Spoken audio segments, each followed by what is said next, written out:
Uma nova geração de navios encomendados por Hitler para destruir o inimigo no mar. Eles são imensos, poderosos, perigosos e maus. Navios monstros, maiores, mais rápidos e mortais do que qualquer outra embarcação. Esta peça é incrível. Faz parte do cinturão blindado do Bismarck. Embarcações fantásticas, projetadas para serem virtualmente insubmergíveis.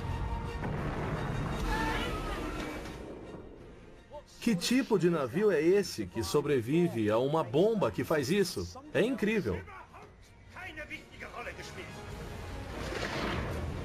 Esta é a história da ascensão e queda dos meganavios de Hitler.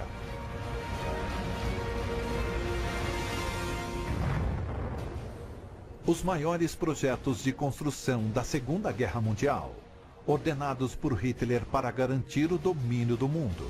Agora eles sobrevivem como lembretes sombrios das fanáticas ambições militares do Führer. Estes são os segredos das obras incríveis do nazismo. Os meganavios de Hitler. Novembro de 1944, Ártico. A maior arma nazista, o Tirpitz, está sob ataque. Disparar, Anton! Disparar, Bruno! 28 bombardeiros aliados lançam cargas de 6 toneladas.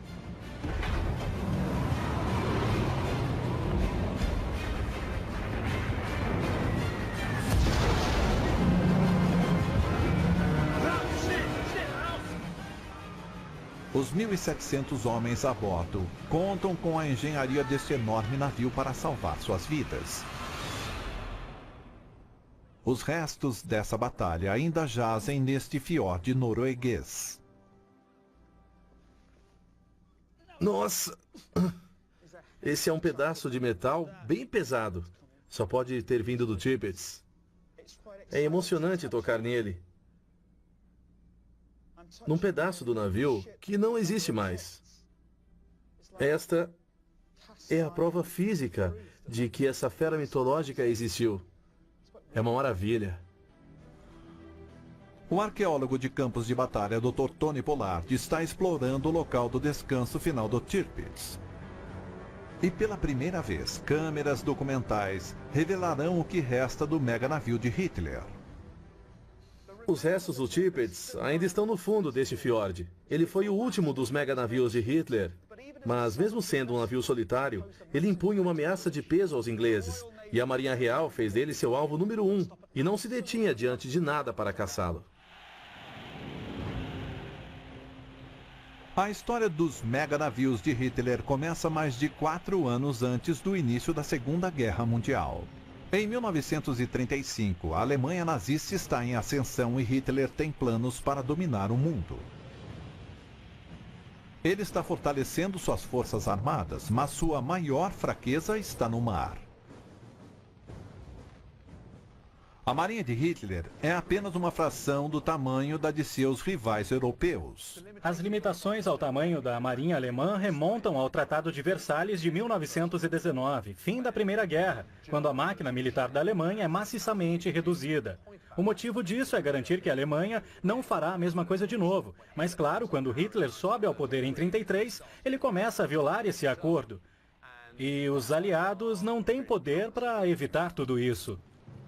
Hitler quer uma marinha que mostre ao mundo o poderio extremo do Terceiro Reich. Mas fazê-lo enxergar a realidade será uma difícil tarefa. A compreensão de Hitler da marinha era muito limitada. Ele gostava de pensar em si mesmo como um grande líder militar, mas na verdade seu treinamento militar se resumia aos seus feitos na Primeira Guerra, quando ele conseguiu chegar a cabo. Questões navais, não. Ele não estava sintonizado nisso. O homem a quem Hitler apela é o almirante Erich Rieder, um veterano da estratégia da batalha naval. Hitler conta com ele para revolucionar a marinha alemã. Mostre-me o que tem aqui e como preparou. Hitler imaginava que qualquer guerra futura seria parecida com sua experiência da Primeira Guerra, onde grandes números de navios pesadamente armados e blindados, navios de superfície, disparavam um contra o outro, arremessando bombas em grandes extensões de oceano, vendo quem conseguia afundar quem. Não seria mais complicado que isso. O plano de Hitler requer os maiores couraçados que o mundo já viu. Ele entrega as primeiras plantas de sua frota, 2 couraçados enormes, Bismarck e Tirpitz. Para acompanhar as outras marinhas, estes 2 couraçados serão de 50.000 toneladas cada. A mera ameaça desses navios será suficiente para deter os ingleses, caso seja necessário.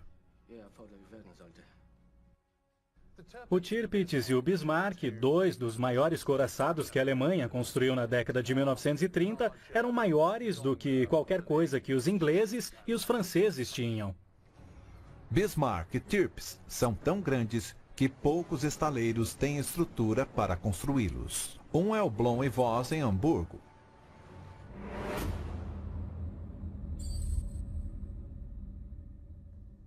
O especialista em engenharia militar Mike Pavelek está explorando o local que ainda é um estaleiro ativo. Embora esteja totalmente coberto hoje, este é o ponto exato onde nós estamos, Carreira 9, onde Blohm e Voss construíram o Bismarck. Imagine uma rampa indo daqui até a beira da água, uns 300 metros, onde eles puseram a quilha em 1936. Isso é incrível. É onde o Bismarck foi efetivamente feito.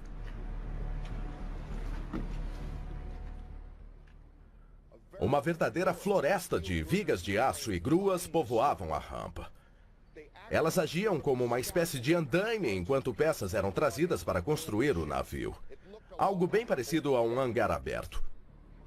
Ambos os navios terão mais de 240 metros de comprimento, cerca de 37 metros de largura e 18 andares de altura. Até hoje, há remanescentes de sua construção. Esta peça é incrível. Isso faz parte do cinturão blindado do Bismarck, a chapa blindada que ficava do lado de fora do casco para protegê-lo em áreas críticas. Esta peça sobrou, depois da guerra foi achada e está aqui hoje. É um pedaço enorme de aço. A chapa blindada do Bismarck é projetada para suportar uma carga explosiva de 250 quilos de TNT. Ele era tremendamente bem blindado, era o melhor couraçado blindado que o mundo conhecia. E certamente foi o caso de os alemães exagerarem na engenharia de seus navios, como faziam com tudo. O almirante Hitler quer que os navios sejam insubmergíveis. Primeiro, seus projetistas criam cascos de 2 camadas super fortes. A construção do casco duplo significa que há uma camada externa de metal e também uma camada interna. O casco externo aguenta o estrago, desde que o interno permaneça intacto. Para sobreviver a ataques de torpedos, bombas e ataques aéreos, cada um tem 22 compartimentos herméticos para isolar inundações internas. Esses compartimentos foram projetados para, se o navio fosse penetrado por aquele setor seria lacrado e o resto do navio não inundaria. Ele continuaria flutuando inviável como uma plataforma. 14 de fevereiro de 39, Hamburgo, Alemanha. Em fevereiro de 1939, assim que o primeiro casco é terminado e o navio pode flutuar, Hitler aproveita a oportunidade para inaugurá-lo.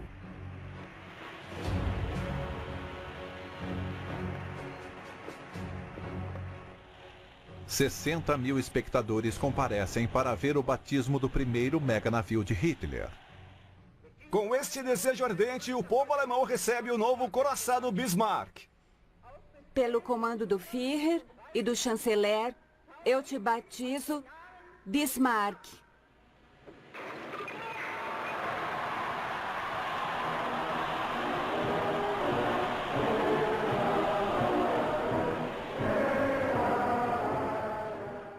A questão é, para Hitler, o Bismarck tem a ver com prestígio. É um símbolo de status. É dizer, eu tenho o maior navio de guerra do mundo. 6 semanas após o lançamento do Bismarck, Hitler lança sua segunda superarma. o Tirpitz. Eu te batizo Tirpitz.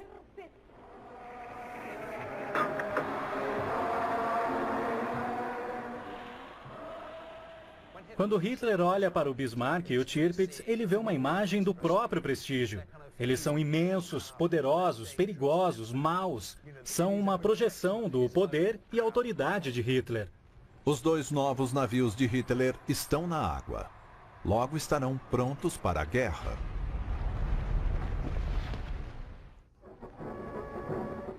Hitler está encantado com o progresso de sua nova estratégia naval. Mas o Bismarck e o Tirpitz são apenas o começo do plano de Hitler para a nova marinha alemã, algo que ele expressa em um manifesto conhecido como Plano Z. O Plano Z, com as embarcações, era um plano para aumentar bastante a marinha alemã. Hitler, com este plano, pensava em fazer da marinha um meio de dominar o mundo. Em termos de embarcações, o Plano Z era uma série de versões maiores e melhores do que o Bismarck e o Tirpitz. O primeiro era o H-39, com cerca de 60 mil toneladas e 265 metros de comprimento, com canhões ainda maiores. Maior ainda, o H-42 pesa mais de 90 mil toneladas e tem mais de 300 metros de comprimento. E o último, o H-44, que era gigantesco, 155 mil toneladas, mais de 400 metros de comprimento, com canhões de 508 milímetros de diâmetro. Ponha isso em perspectiva. Provavelmente o maior canhão que os aliados estavam usando na Segunda Guerra era de 210 milímetros. Então estamos falando de algo absolutamente enorme. O custo total estava estimado em mais de 33 bilhões de Reichsmarks. Mas no final, a Alemanha teria a marinha mais potente do mundo. A Alemanha deveria ser a maior potência na Terra e, portanto, simplesmente precisava também não só das maiores edificações, mas também dos maiores couraçados como símbolo de poder da força da Alemanha. Mas nem os maiores estaleiros de Hitler têm a infraestrutura para acomodar embarcações desse tamanho. Esta é a maior doca seca que eu já vi na vida. A solução nazista é construir o Elbe 17, localizada a curta distância de onde o Bismarck está sendo acabado em Hamburgo. É uma das maiores docas secas jamais construídas. Tem 350 metros de comprimento, 60 de largura e 14,5 de profundidade. O navio atrás de mim é um bom exemplo do tamanho e da escala dos navios que Hitler queria construir na Segunda Guerra. Hitler concede a Hitler recursos ilimitados para acelerar a expansão naval, mas com uma condição. Ele quer os novos navios depressa. Não posso terminá-los antes de 1948. Não tem como, mein Führer. Não, isso não serve, almirante. Eu preciso deles. Se eu posso construir o terceiro Reich em 6 anos, então, com certeza, a Marinha pode construir esses 6 navios em 6 anos. E o motivo para as exigências impossíveis de Hitler logo fica evidente. Em setembro de 1939, a Alemanha invade a Polônia. A resposta do Ocidente é mais rápida do que Hitler previa e os planos de Hitler correm perigo. Inglaterra e França declaram guerra e, de repente, a Segunda Guerra Mundial começa e isso desarranja todo o Plano Z e o de rearmamento futuro. Por isso, o Plano Z fica parado, porque no momento a meta mais imediata é derrotar a França, o que será feito predominantemente por terra e ar, não com poderio naval. Com o Plano Z suspenso, a prioridade de Hitler é levar o Bismarck e o Tirpitz para a batalha.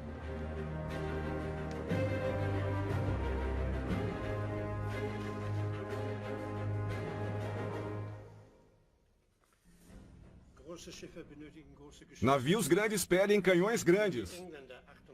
Se os ingleses têm os de 38 centímetros, o Bismarck tem de ter.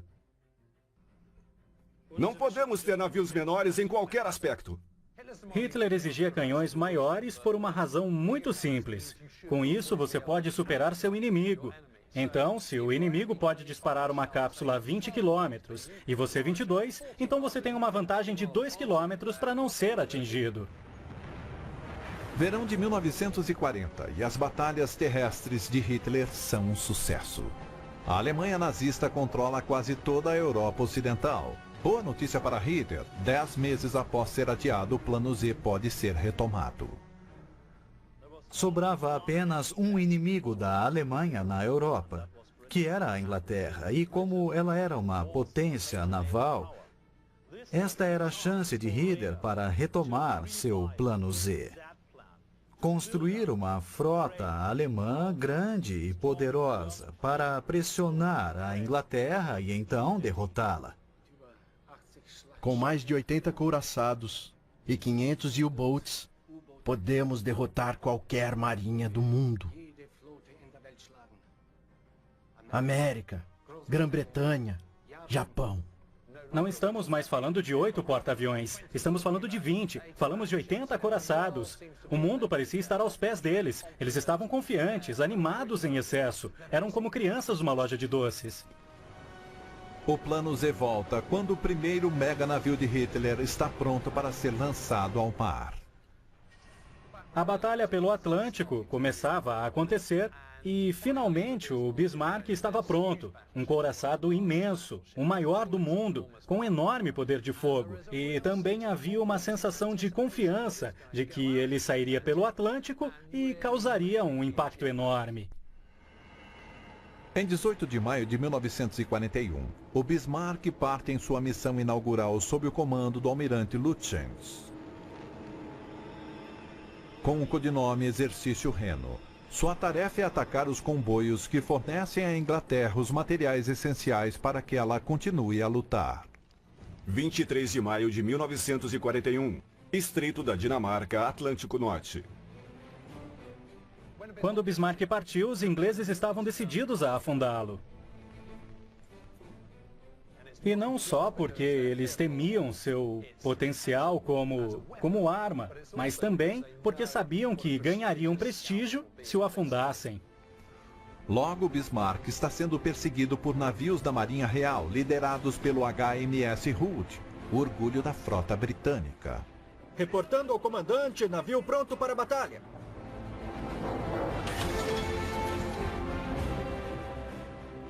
Bismarck e Hood trocam fogo pesado.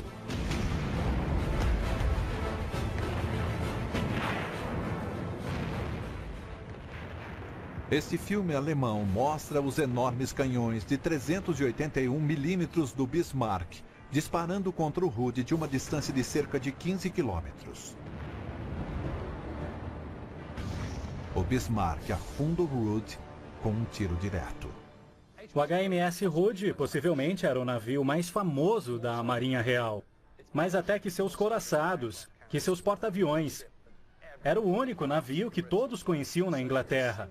E afundá-lo com um tiro foi um golpe terrível para os ingleses e um prêmio para Hitler. Mas o Bismarck também sofre danos. Agora, todos os navios disponíveis da frota britânica perseguem o Bismarck, querendo vingança. 2 dias depois, aviões do porta-aviões inglês Ark Royal interceptam o mega navio de Hitler, que é alvo de torpedos de 457 milímetros pesando 725 quilos. Um acerta o alvo. O torpedo atingiu o calcanhar de Aquiles do Bismarck. Ele explodiu na sala de pilotagem, na popa da embarcação, e ela foi inundada, o que travou o leme do Bismarck, e dessa maneira foi selado o destino da embarcação. Na Alemanha, Reeder recebe a notícia que o Bismarck está condenado, pois Lütjens ordena que seus homens lutem até o fim. Envie isto ao almirante Lütjens. Nossos pensamentos estão com você e seu navio. Nós desejamos sucesso em sua luta desesperada.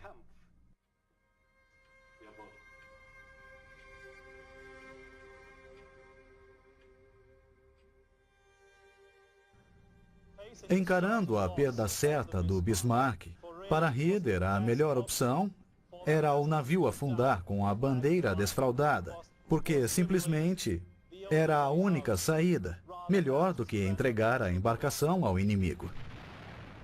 Em 27 de maio de 1941, após quase 2 horas de bombardeio contínuo, o maior couraçado de Hitler afunda em sua primeira viagem.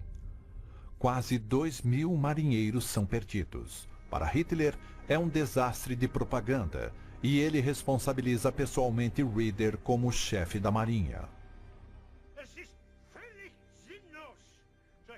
É inútil ter um navio como o Bismarck no fundo do mar. Qual a utilidade de ter um navio importante como esse? Diga-me! Eles são totalmente inúteis! Só venceremos a guerra no mar com ousadia, mein Führer. Como assim ousadia? Com quem pensa que está falando? Hitler perdeu a fé em Raeder e seu plano Z. A classe H de navios é cancelada e todos os materiais desviados para a construção do U-Boats. Mas Hitler ainda tem um mega navio à sua disposição. Ele manda o Tirpitz assumir uma posição estratégica na Noruega.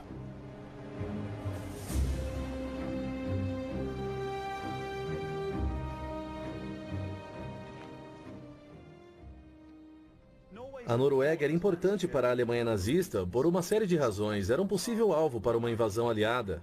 E foi por isso que a muralha do Atlântico alemã se estendia do norte da Noruega até a costa espanhola. Mas também estava próxima da rota dos comboios do Ártico, onde navios da Marinha Real escoltavam navios para a Rússia, levando suprimentos vitais para o esforço de guerra russo. E se os alemães quisessem atrapalhar os comboios, eles tinham que estar na Noruega. O plano de Hitler para o Tirpitz logo começa a compensar. O Tirpitz não precisava sair do porto para ser um problema para a Marinha Real. O simples medo de sua presença bastava para que eles pudessem reforçar a escolta dos comboios com navios que poderiam estar sendo usados em outros lugares. Isto serve a Hitler. Ele não quer enfrentar os aliados. Mas na véspera do ano novo de 1942, contra as ordens de Hitler, uma força-tarefa naval alemã ataca um comboio aliado nas costas da Noruega. Hitler fica furioso. Suas ordens foram desobedecidas. A frota de alto mar não teve papel importante nessa guerra. Temos poder de luta parado, enquanto o exército não para de combater. Falta marinha, homens e ação dispostos a lutar. O uso de navios importantes para atacar comboios comerciais é estritamente contra minhas ordens. Minhas ordens, almirante! Todos os navios importantes serão agora desviados. Suas armas e tripulações serão mandadas imediatamente para a Noruega para dar apoio à defesa da costa. O rompante de Hitler é a última gota para Raeder. Humilhado pelo descarte do plano Z, e agora vendo sua frota sendo desmantelada, ele se demite. Seus navios são desmontados e suas armas enviadas para a muralha do Atlântico. Mas um navio é exceção. O Tirpitz. Hitler tem planos para seu valioso couraçado. Em março de 1943, ele o envia mais ao norte para ficar à espreita num fiorde ártico. O Tirpitz passou 18 meses ancorado em Kafjord, aqui atrás de mim. E havia motivos para isso. Um é que era um navio enorme e precisava de muito combustível para se movimentar. E não havia muito sobrando. Por isso, ele precisava conservá-lo ficando totalmente parado. Uma nova tripulação fica cuidando do mega navio ancorado. Dentre os mais de 2.500 homens a bordo está o tenente Willibald Volsing, de 18 anos. Recém-treinado no uso de armas, ele tem um papel vital na proteção ao navio.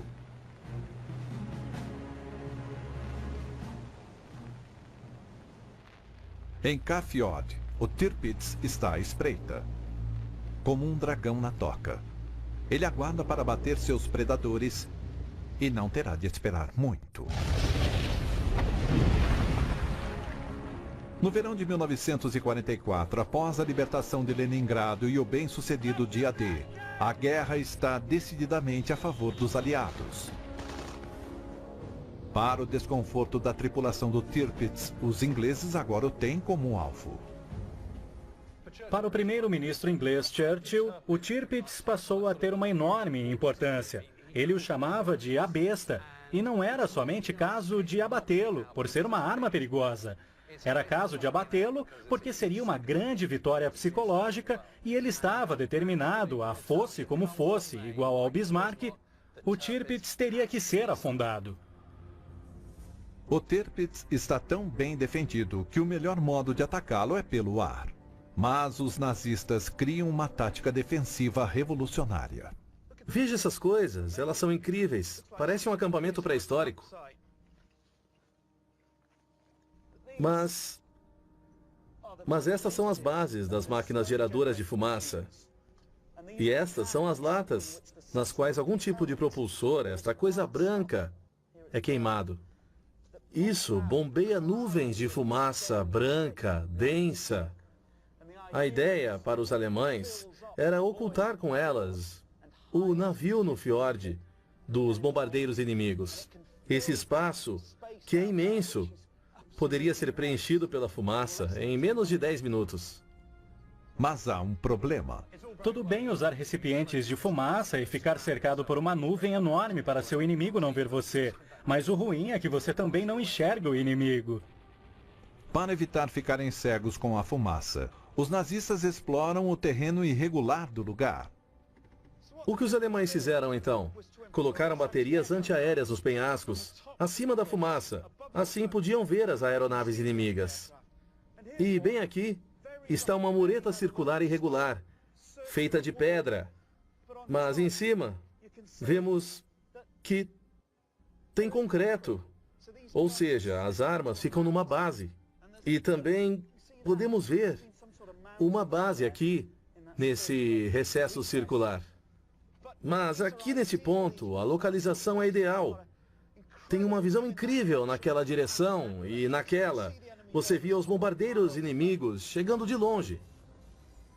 E há diversas delas aqui. Tem uma aqui, uma ali e uma mais atrás. É uma pequena fortaleza. O lugar está fortemente protegido, protegendo o navio lá embaixo. 15 de setembro de 1944, Yagonik, Rússia. Em setembro de 1944, 2 esquadrões de Lancasters, inclusive os Dambusters, famosos por suas lendárias incursões na Alemanha um ano antes, partem de uma base de reabastecimento no noroeste da Rússia. 21 deles carregam uma nova arma. A Talboy era uma bomba projetada pelos ingleses para penetrar alvos como bunkers de concreto ou o convés de um navio. Quando ela era lançada, ela podia atingir velocidades quase supersônicas quando atingiam o solo. A bomba de 5.000 quilos era absolutamente devastadora. Era a arma perfeita para se usar contra o Tirpitz.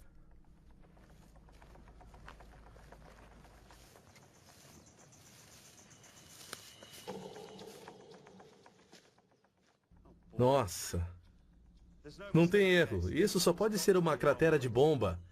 Enorme. O tamanho é incrível. Nós podemos ver onde a bomba caiu na montanha e espalhou pedaços maciços de pedra.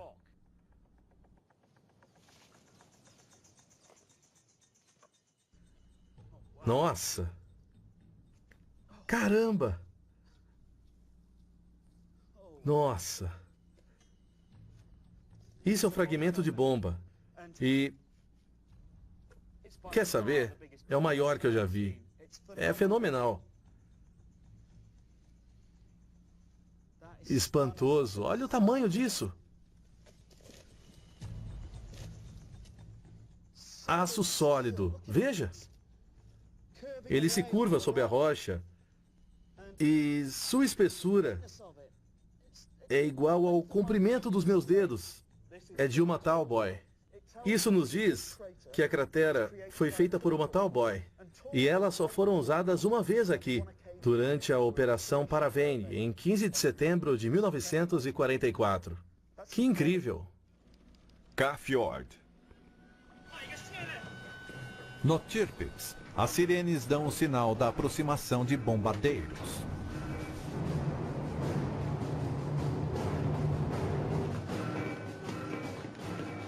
O jovem oficial Willibald Volsing relembra o momento em suas memórias. Fomos informados que 25 bombardeiros Lancaster estavam vindo diretamente até nós. Nós apontamos nossos canhões e esperamos eles estarem ao alcance. Disparar, Anton! Disparar, Bruno!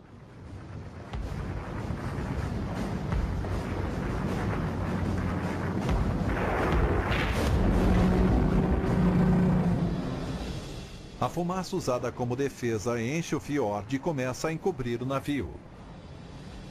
Do convés do Tirpitz, os canhões desencadeiam uma barreira de fogo, enquanto a primeira leva de Lancaster entrega sua carga moral.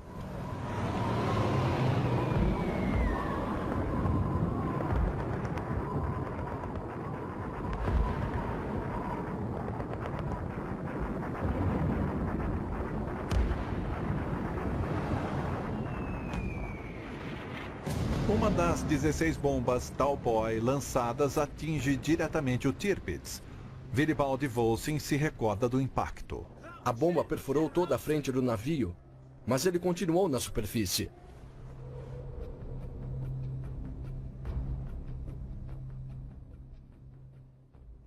Imagine a devastação que não deve ter causado.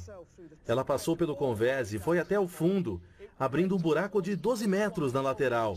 Tinha água jorrando de todo lado, homens mortos em toda parte.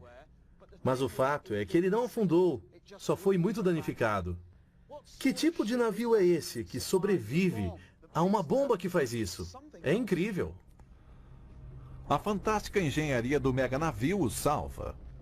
Os compartimentos herméticos e o casco duplo evitam que afunde. Mas internamente, o dano é catastrófico. Ele não podia ser consertado, não servia mais, só para ser uma plataforma flutuando e nada mais além disso. Seus dias de navegação tinham acabado. Mas os ingleses não sabem que o Tirpitz está fora de ação. Para eles, o navio ainda é uma ameaça. E para os nazistas, vale a pena salvá-lo por isso. Engenheiros tapam um buraco gigante no casco. E com a guerra indo mal para os nazistas, o Tirpitz navega para o sul para proteger o porto estratégico de Tromsø. Para proteger o navio deles, os alemães levantaram um banco de areia para ele ficar seguro. Caso o navio seja atingido de novo, ele vai assentar na areia e não afundar. E o Tirpitz se torna parte da muralha do Atlântico. Os nazistas podem pensar que agora o Tirpitz é insubmergível, mas eles cometeram um erro crucial. Ele se colocou diretamente no alcance dos bombardeiros da RAF, que operam a partir da Escócia, e o meganavio nazista é seu alvo número 1. 12 de novembro de 1944, Losemount, Escócia. Decididos a terminar o que começaram, os esquadrões britânicos partem em outro ataque ao Tirpitz.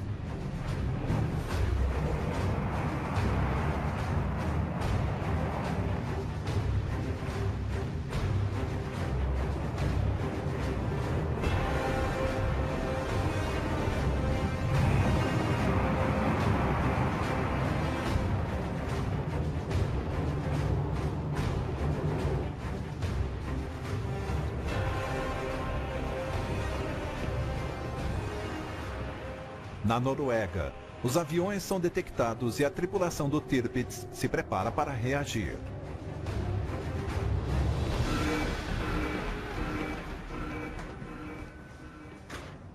Todos estavam em posição quando os bombardeiros nos sobrevoaram, mas havia um problema com o sistema automático de disparo.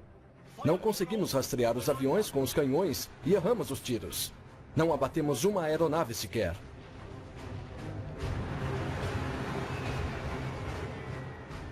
Estas são imagens reais do ataque ao Tirpitz. A primeira bomba que cai atinge o alvo. O navio estremece.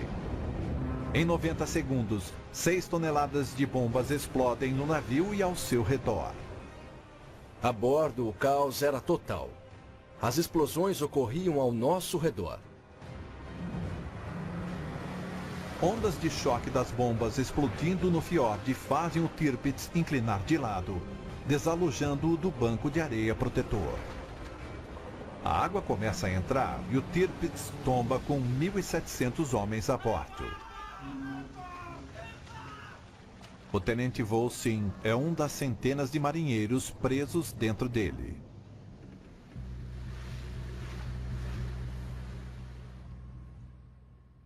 Estamos no ponto exato onde o Tirpitz virou em 1944. Se você estivesse aqui 70 anos atrás, teria visto o casco imenso se estendendo à sua frente, como uma baleia na superfície. Tudo isso é material do barco? Sim, tudo. O Tirpitz virou de lado e depois afundou. Então muita coisa que estava no alto teria Caído no fundo. caído no leito. Apesar de uma operação de resgate na década de 50, cerca de 20% do Tirpitz continuam espalhados pelo fundo do fiord. Agora, pela primeira vez, câmeras documentais revelarão o que resta da maior arma de Hitler. Está quase pronto. Agora já pode ir. Esta equipe de mergulhadores experientes é especializada em exploração de naufrágios.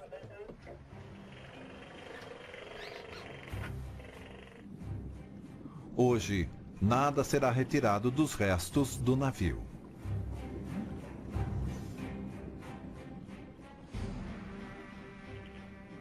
Incrível! Esses destroços são realmente incríveis. É como se um gigante tivesse pego o navio e o agitado, e tudo dentro dele tivesse caído no fundo do fiord. E é isso que estamos vendo agora. Tem um monte de coisas ali. A visibilidade é muito boa.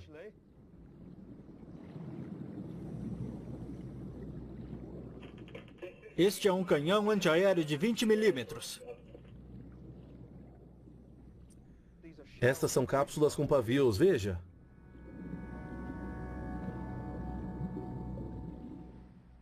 Incrível. Essa é a parte pontuda de um dos projéteis disparados pelo navio. Canhões enormes. O alcance deles era de 30 a 50 quilômetros. Armas incríveis. O navio tinha 8 assim. Isso é cordite. São pedaços de cordite. O explosivo das cápsulas, ele vem assim, parece espaguete amontoado. Se tirar isso da água hoje, e se você quiser acender, ele vai funcionar, vai pegar fogo. Em 1944, a situação era desanimadora para Volsin e os outros sobreviventes. Nós nos agarramos ao que pudemos achar para ficar à tona da água gelada que entrava por todo lado. Logo estava na altura da cintura e nós sabíamos que tínhamos pouca chance de escapar com vida do navio virado. Apesar da chapa blindada e o casco de aço grosso que deixava o Tirpitz impenetrável, agora aprisiona os que estão vivos dentro dele. 30 minutos depois de o Tirpitz virar, somente o casco permanece acima da superfície do fiord. E a maré está subindo. Não adianta. Não temos saída. Já tentamos de tudo. A maioria dos homens ficou presa a bordo e teve início uma grande operação de resgate. Eles estavam sobre o casco com maçaricos, tentando abrir buracos, e ouviam os homens batendo no metal. Socorro! Socorro!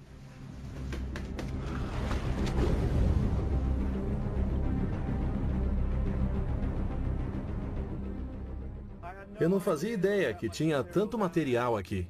É interminável. Interminável. O Tirpitz continha muitas toneladas de cabos, canos e máquinas. A maior parte foi descartada durante o resgate. Agora ela está no fiord, juntamente com pedaços imensos de chapas blindadas. Nossa, é uma chapa blindada que foi cortada na operação de salvamento, mas foi jogada na água. Eles não levaram embora. Veja, chapas de aço bem grossas.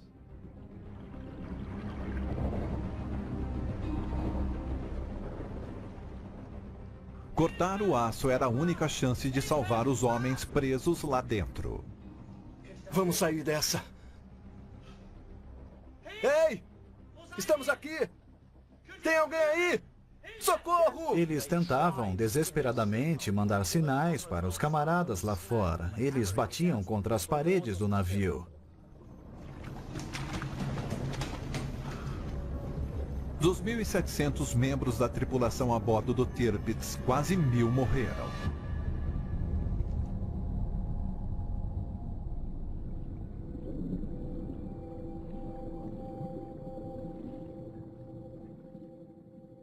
Eu achei um livro.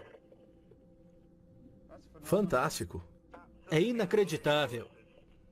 Dá para ler perfeitamente. Parece que está aqui há 2 dias.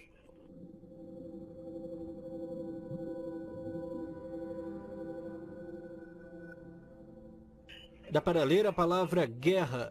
Guerra? Bem adequada. Encontrei o que parece ser a parte de um cinto ou de uma medalha. Está bem aqui. Veja, na verdade é um botão. Estou vendo. Que incrível. Certo, devolva e vamos deixar aí. É comovente ver uma coisa assim tão pessoal.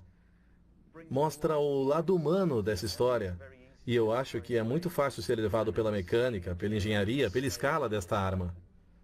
É o que este navio é. Mas tem um lado humano da história.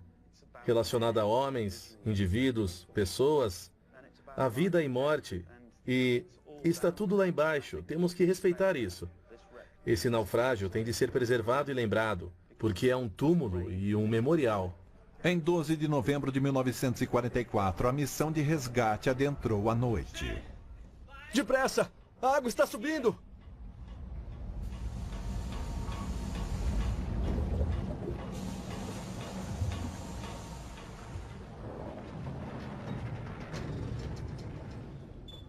Graças a Deus!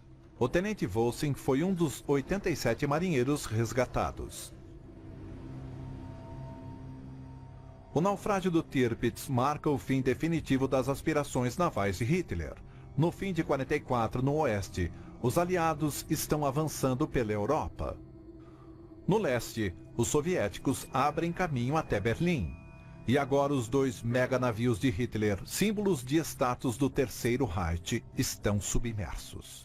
Os meganavios de Hitler fracassaram porque não eram muitos e não tinham o apoio de outras embarcações e muito menos de poderio aéreo, de porta-aviões. E na Segunda Guerra era preciso ter couraçados e poderio aéreo, algo que os nazistas nunca desenvolveram. Navios grandes são coisa do passado.